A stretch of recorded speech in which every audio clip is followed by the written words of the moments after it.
of me is OPPO Reno8 Lite, and today I would like to show you how you can change and customize theme of your keyboard on this device. Begin with opening settings and scrolling all the way down.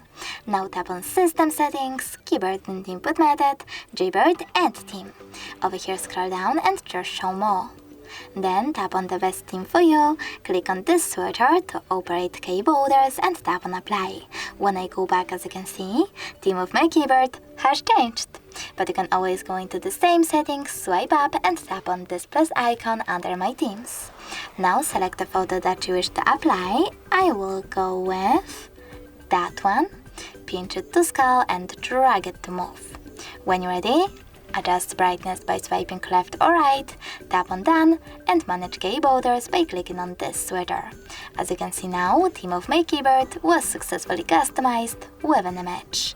Thanks so much for watching. If you enjoyed this video, don't forget to leave a like, comment and subscribe. Bye!